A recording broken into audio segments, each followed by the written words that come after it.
आज हम इस वीडियो में डिस्कस करेंगे बीएड सेकंड सेमेस्टर के पेपर्स के बारे में, ठीक है ना। इसके पहले हमने इसके इम्पॉर्टेंट क्वेश्चन के बारे में डिस्कस किया था और मैंने बताया था कि जैसे कि हमारा एग्ज़ाम कंप्लीट होता है, मैं वैसे ही आप लोगों के लिए इसके ऊपर एक वीडियो अपलोड कर दूंगा। तो आज हम उसी वीडियो में पेपर मैथमेटिक्स को डिस्कस करेंगे कि हमारी इस एग्ज़ाम में क्या पूछा गया था और हमने जो इम्पोर्टेंट क्वेश्चन बनाए थे उसमें से क्या आया है। तो चलिए वीडियो को शुरुआत करते हैं। अगर आप हमारे चैनल पर अभी तक नए हो तो प्लीज़ चैनल को सब्सक्राइब कीजिए और बेल आइकन को प्रेस कीजिए और वीडियो को लाइक कीजिए, जिससे आने वाले नोटिफिकेशन आपको टाइम पर मिलते रहें। तो यहाँ पर आप सबको जैसा कि पता है कि सेक्शन ए से 11 क्वेश्चन पूछे जाते हैं, 14 क्वेश्चन पूछे जाते हैं, जिसमें से आपको 11 क्वेश्चन अटेम्प्ट करने होते हैं कोई भी, और प्रत्येक क्वेश्चन 5 अंक का होता है। तो सबसे पहले देखते हैं पहला क्वेश्चन।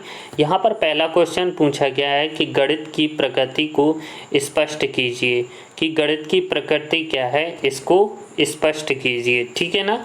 तो यहाँ पर पहला क्वेश्चन है गणित की प्रकृति को स्पष्ट कीजिए। सेकंड क्वेश्चन है गणित का अन्य विषयों के साथ संबंध स्थापित कीजिए, जो कि हमने आपको बताया था, इम्पॉर्टेंट क्वेश्चन है। अगला क्वेश्चन है संख्या विज्ञान के रूप में गणित का अर्थ स्पष्ट कीजिए। अगला है चौथा क्वेश्चन है गणित शिक्षण में सौंदर्य मनोरंजन हेतु सौंदर्य मनोरंजन लक्ष्यों का संक्षिप्त वर्णन कीजिए, ठीक है। अब है अगला क्वेश्चन गणित शिक्षण के उद्देश्यों और प्राप्त उद्देश्यों का अंतर कीजिए। ये मैंने आपको पहले ही वीडियो में बता दिया था कि इसमें से एक अंतर ज़रूर पूछा जाएगा, तो हमने इस पर भी हमने अलग से वीडियो तैयार की थी।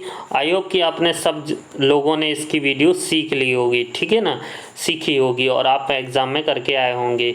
और जिसने नहीं देखी हो तो आप प्लेलिस्ट में जाके चेक कर सकता है, मैंने इसके ऊपर वीडियो बनाई थी। गणित शिक्षण के उद्देश्यों और प्राप्त उद्देश्यों में अंतर स्पष्ट कीजिए। मैंने बताया भी था, इम्पोर्टेंट क्वेश्चन है, एग्ज़ाम में पूछा जाता है और ये एग्ज़ाम में पूछा गया है। गणित शिक्षण की विश्लेषणात्मक विधि को स्पष्ट कीजिए, ये भी मैंने बताया हुआ था और एग्ज़ाम में पूछा गया है। कक्षा में जाने से पूर्व शिक्षक को पाठ योजना क्यों बना लेनी चाहिए, ये भी बहुत इजी क्वेश्चन है कि लेसन प्लान क्यों बनाता है टीचर कक्षा में जाने से पूर्व, इसको लिखना था। अगला क्वेश्चन है गणित शिक्षण में कंप्यूटर के महत्व पर प्रकाश डालिए। इसके बाद है विद्यालय में गणित संग्रहालय की क्या उपयोगिता है। अगला क्वेश्चन है नेक्स्ट गणित शिक्षण में गणित प्रश्नोत्तरी की उपयोगिता क्या है। फिर है गणित शिक्षण में योजना विधि से आप क्या समझते हैं। अगला है गणित शिक्षण में लिखित एवं मौखिक कार्य का क्या महत्व है। फिर नेक्स्ट क्वेश्चन है गणित शिक्षण में गृह कार्य की क्या महत्ता है, जो right the utility of the homework in maths teaching. पर्यवेक्षित कार्य पर संक्षिप्त टिप्पणी लिखिए और ये भी पूछा गया था। अब इस सेक्शन बी में से देखते हैं क्या पूछा गया था, किन्हीं दो प्रश्नों के उत्तर देना है। पहला क्वेश्चन पूछा गया था गणित शिक्षण की आगमन और निगमन विधि में आगमन विधि को स्पष्ट कीजिए।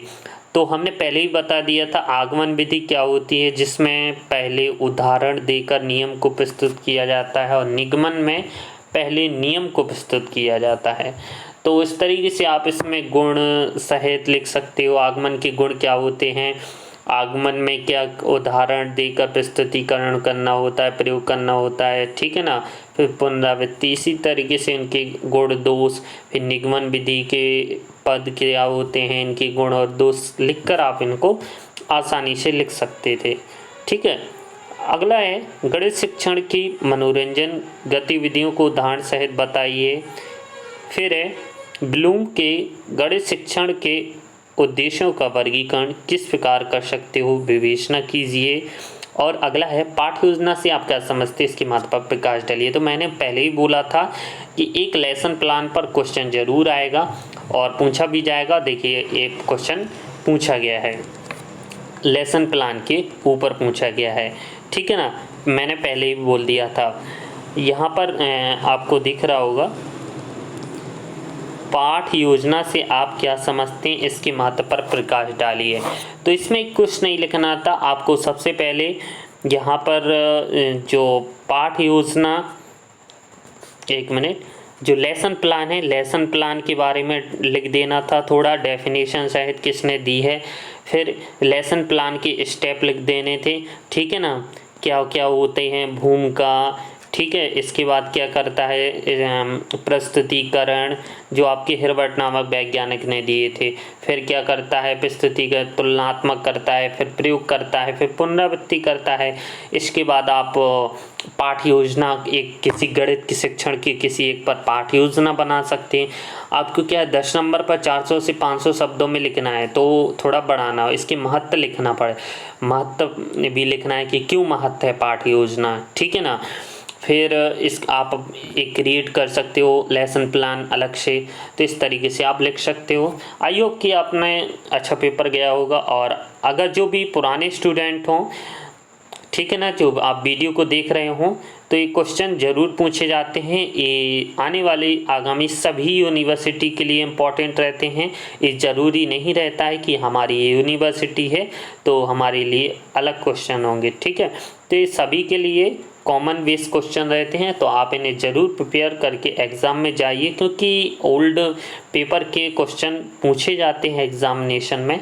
तो आप इनका ज़्यादा से ज़्यादा प्रयास कीजिए कि आप ज़्यादा से ज़्यादा प्रयास करके हम इनको एग्ज़ाम हॉल में तैयार करके जाएं, क्योंकि वहाँ जाकर सोचने तक का वक्त नहीं होता है। अगर आपका पेन चल गया एक बार तो आपको यहाँ वहाँ देखने तक का वक्त नहीं मिलता है, सीधा आपको बिल्कुल लिखने का टाइम। अगर आपने 5 मिनट बैठे हैं अगर आप, तो समझ जाइए आपका एक क्वेश्चन छूट रहा है, ठीक है ना।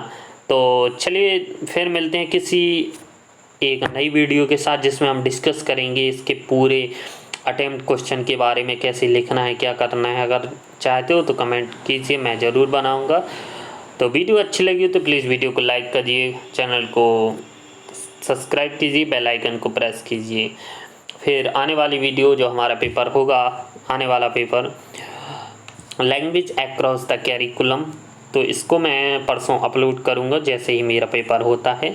और इसके पहले मैं इसकी इम्पॉर्टेंट वीडियो डाल दूँगा, language across the curriculum important question की, जो आपको कल मिल जाएगी, ठीक है।